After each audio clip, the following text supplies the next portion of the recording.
Hello and welcome my friends. तो चलिए दोस्तों, आज हम लोग कुछ नया सीखते हैं। मैं हूं आपका संदीप सर। आप देख रहे हो आपका YouTube channel MLT tutorial bye Sandeep sir. अगर आप इस चैनल में नए हैं तो काइंडली इसको सब्सक्राइब कर दीजिएगा, जबकि मेरे हर एक नया वीडियो का नोटिफिकेशन आप यूट्यूब आपका मोबाइल में तुरंत भेज देगी। साथ में आप डिस्क्रिप्शन में चले जाइएगा, वहां मेरा इस विषय पर थोड़ा हटके मतलब लेबोरेटरी टेक्निक से टेक्नोलॉजी का सब्जेक्ट के ऊपर बहुत सारे वीडियो है। वो वीडियो आप लोग देख लीजिएगा। वहां पर मेरा बाकायदा फोन नंबर और व्हाट्सएप नंबर, ईमेल दिया हुआ है। आपका कुछ भी जहन में जो भी सवाल आते हैं उसको आप डाल दीजिए, हम उस पर वीडियो बनाएंगे। हमको दरकार है तो वहां मेरा किस समय पर फोन कीजिएगा, सुबह 11 से 1 बजे तक, शाम को 6 बजे से 7 बजे तक आपका फोन का कॉल का हम इंतजार करेंगे। आपको जो भी सवाल है, आपका प्रश्न का उत्तर हम करेंगे।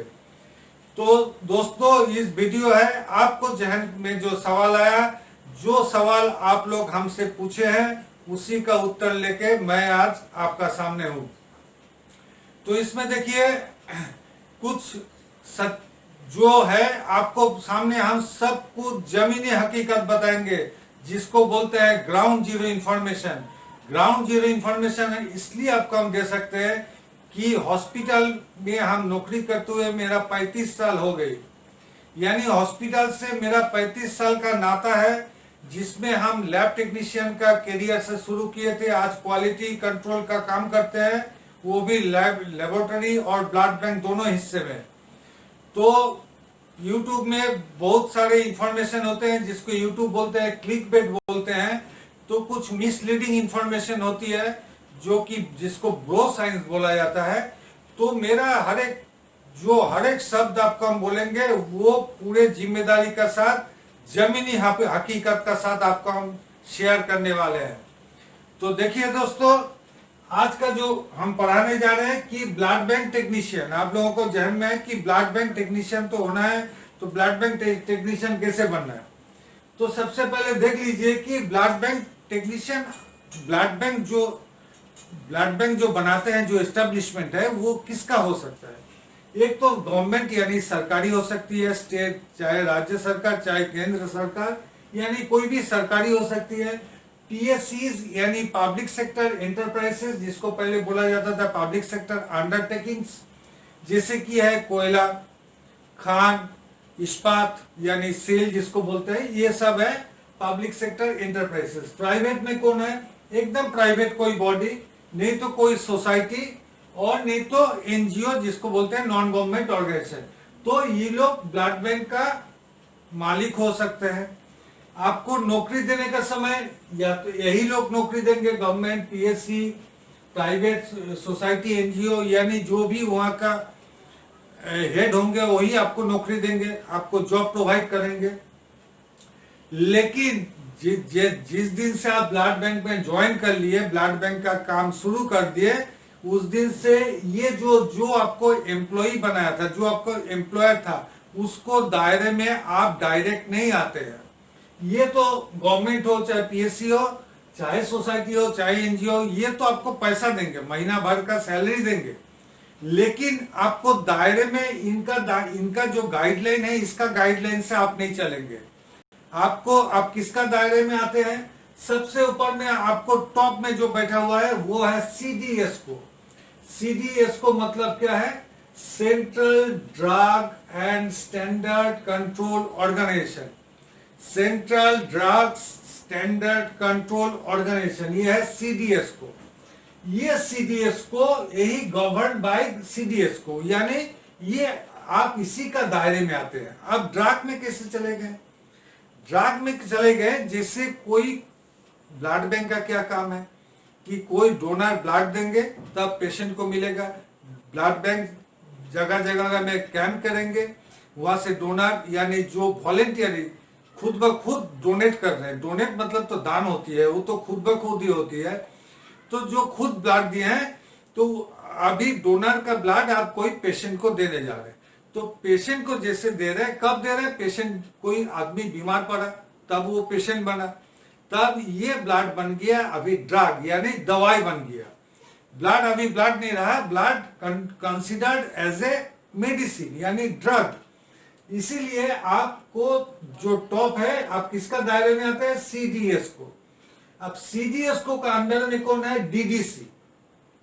डीडीसी है डायरेक्टोरेट ऑफ ड्रग कंट्रोल। ये भी सीडीएस को का स्टेट डिवीजन, यानी जिस स्टेट में आप रहते हो वो स्टेट का जो डायरेक्टोरेट ऑफ ड्रग कंट्रोल है, उसका जो सीडीएस को का जो स्टेट ब्रांच है, ये state branch and central branch, ये इसका डायरेक्ट दायरे में आप आते हो। और एक आपको सर पर और एक आदमी बैठा हुआ है, इनका नाम है एसबीटीसी यानी state blood transfusion council.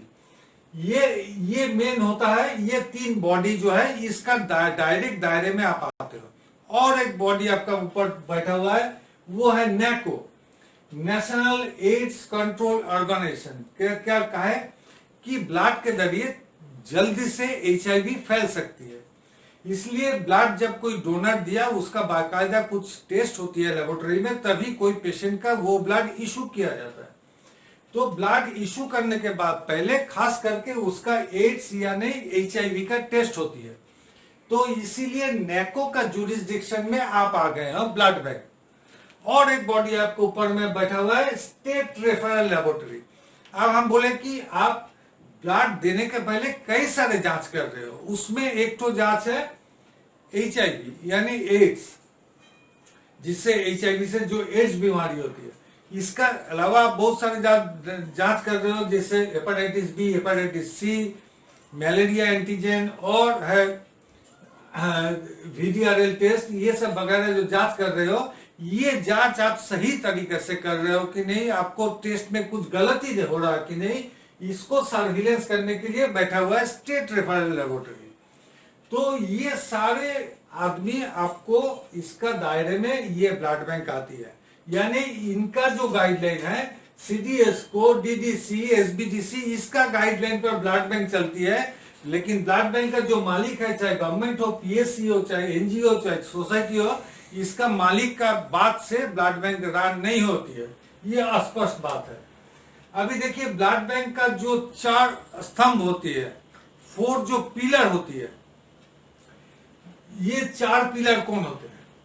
4 pillar है फ्लेबोटोमिस्ट, यानी इसका बारे में आप बोले हैं, जो खून वेनी पंक्चर यानी वेन से जो खून लेते हैं, जैसे डोनर से जो खून लेते हैं, उनको बोलते हैं फ्लेबोटोमिस्ट।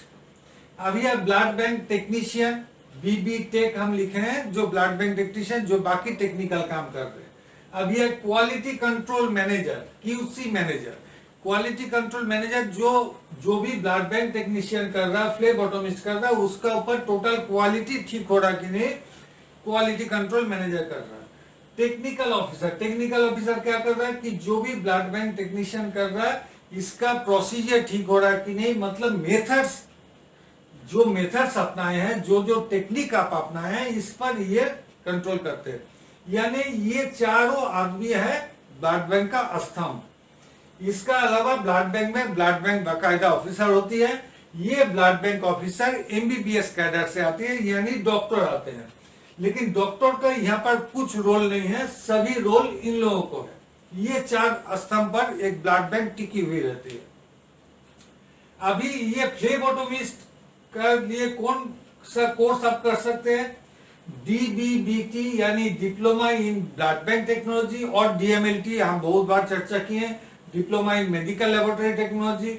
इसके अलावा बीएमएलटी और बीएससीएमएलटी और बी वोकेशनल एमएलटी, इसके भी करते हैं। तो देखिए डीबीबीटी एंड डीएमएलटी, इससे आप डायरेक्ट फ्लेबोटोमिस्ट रिक्रूटमेंट होती है, नहीं तो ब्लड बैंक टेक्नीशियन का रिक्रूटमेंट होती है। जो डीएमएलटी, बीएससीएमएलटी, बीवोक एमएलटी होते हैं, वो direct blood bank technician recruit होते हैं। अभी जो एमएससीएमएलटी है, एमएससीएमएलटी खास करके ट्रांसफ्यूजन मेडिसिन पर और नहीं तो माइक्रोबायोलॉजी पर अगर कोई एमएससीएमएलटी करके आता है, तो उनका रिक्रूटमेंट डायरेक्ट टेक्निकल ऑफिसर में हो सकती है। ये छोड़ के कोई भी blood bank technician can promoted, यानी उसको प्रमोशन मिल सकती है as a quality control manager और टेक्निकल ऑफिसर पोस्ट में मिल सकती है, जैसे हमको आज का दिन मिला है। तो इसी तरह एक blood bank technician, quality control manager, technical officer कुछ भी बन सकते हैं। तो चलिए क्वालिफिकेशन क्या है कि कोई स्टेट, ये हर एक स्टेट नहीं, जान लीजिए, कोई स्टेट डीबीबीटी कोर्स कराता है, 10 पास पर कराता है, कोई स्टेट 12 पास विथ पीसीबी यानी फिजिक्स केमिस्ट्री बायोलॉजी पास होने पर ही कराते हैं। बीएमएलटी, बीएससी एमएलटी, विभव एमएलटी हम बहुत बार चर्चा किए हैं। इसके लिए आपको 12th का पीसीबी चाहिए, नहीं तो सीबीई चाहिए, केमिस्ट्री बायोलॉजी इंग्लिश। और कुछ प्राइवेट यूनिवर्सिटी है जो कि पीसीएम विथ बायोलॉजी और इंग्लिश अलाउ करते हैं। और जो एमएससी एमएलटी के लिए है वो बीएमएलटी, बीएससी एमएलटी और विभव एमएलटी और MSc in BSc in microbiology, BSc in microbiology पर अलाउ करते हैं।